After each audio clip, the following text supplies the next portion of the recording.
ഒരു മനുഷ്യന്റെ മനസ്സിനെ വേദനിപ്പിച്ചോ, ഒരു മനുഷ്യന്റെ മനസ്സിനെ സങ്കടപ്പെടുത്തിയോ അല്ലാഹുവിന്റെ റസൂൽ സല്ലല്ലാഹു അലൈഹി വസല്ലം തങ്ങൾ മൂന്നാമത് പറയുന്നു, പ്രിയപ്പെട്ട സ്വഹാബാ, നിങ്ങൾ ഏതെങ്കിലും ഒരാളോ ഒരു മനുഷ്യനെ വേദനിപ്പിച്ചിട്ടുണ്ടെങ്കിലോ ഈ ലോകത്തുനിന്ന് വിട പറയുന്നതിന് മുമ്പ് അവനോട് പൊരുത്തപ്പെടിപ്പിച്ചിട്ടില്ലെങ്കിലോ അല്ലാഹുവിന്റെ റസൂൽ പറയുന്നു, നസൂറുഹു ഇൻദ മൗതിഹി ശദീദാ.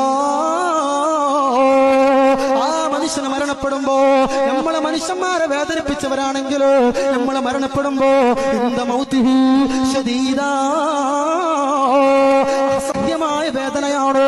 നമ്മൾ ആരൊക്കെയാണോ വേദനിപ്പിച്ചിട്ടുള്ളത്, എത്ര പേരെയാണോ സങ്കടപ്പെടുത്തിയിട്ടുള്ളത്, ആ വേദനകളല്ലോ അല്ലാഹു പടച്ചറപ്പ് മരണത്തിന്റെ സമയത്ത് നമുക്ക് നൽകുമെന്ന് ലോകത്തിന്റെ മൊത്തം മുഹമ്മദുർ റസൂലുള്ളാഹ് സല്ലല്ലാഹു അലൈഹി വസല്ലം തങ്ങൾ പറയാണ്. അല്ലാഹു നമ്മളെ കാത്തുരക്ഷിക്കട്ടെ.